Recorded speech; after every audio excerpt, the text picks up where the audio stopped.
नमस्कार, आप सभी का तेज खबर 24 की सियासी चर्चा में एक बार फिर स्वागत है और आपके साथ हाजिर हूं मैं आज। मध्य प्रदेश में होने जा रहे आगामी विधानसभा चुनाव को लेकर सियासी पारा अब तेजी के साथ बढ़ने लगा है।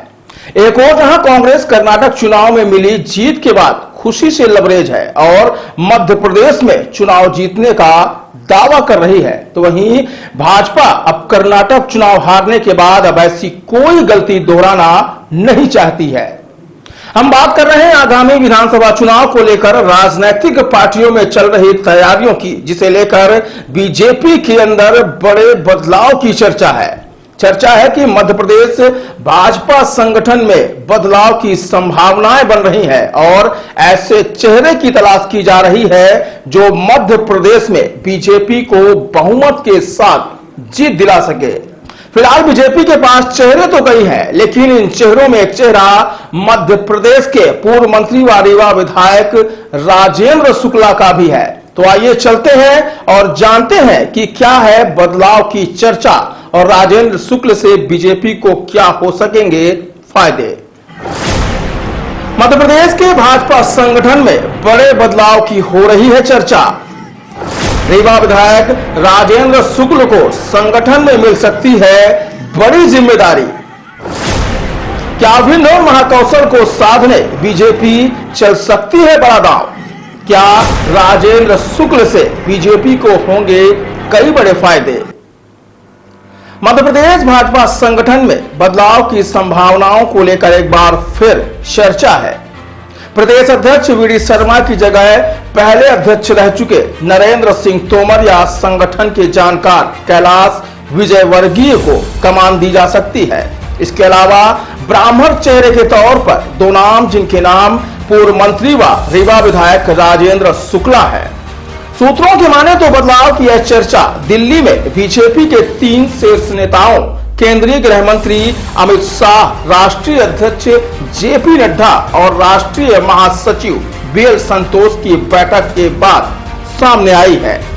इस बैठक में मध्य प्रदेश, छत्तीसगढ़, राजस्थान सहित 5 राज्यों में चुनाव की तैयारियों को लेकर बात हुई है। पार्टी सूत्रों का मानना है कि तीनों नेताओं ने संगठन के खाली पदों को भरने के साथ ही मध्य प्रदेश सहित 4 राज्यों में संगठनात्मक बदलाव पर चर्चा भी की है।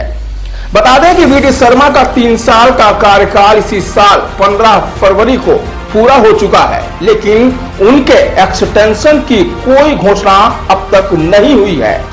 इससे पहले जिस राज्य में भी अध्यक्ष को एक्सटेंशन दिया गया, वहां इसकी घोषणा कर दी गई। बिना घोषणा के प्रदेश अध्यक्ष के इतने लंबे एक्सटेंशन का दूसरा उदाहरण नहीं है। फिलहाल चर्चा है कि मुख्यमंत्री शिवराज सिंह चौहान का हाल ही में दिल्ली दौरा हुआ और इसी दौरे को प्रदेश अध्यक्ष की नियुक्ति से भी जोड़कर देखा जा रहा है।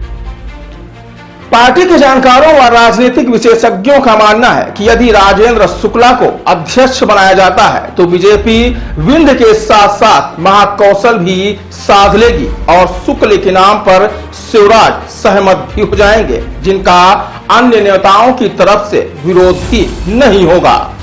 पिछले चुनाव के आंकड़े देखें तो प्रदेश के 6 अंचलों में विंध्याचल एकमात्र ऐसा क्षेत्र रहा जहां बीजेपी ने पिछले चुनावों से कहीं बेहतर प्रदर्शन किया, जिनमें से राजेंद्र शुक्ल की अगुवाई वाले रीवा जिले की 8 में से 8 सीटें बीजेपी की झोली में आई थी।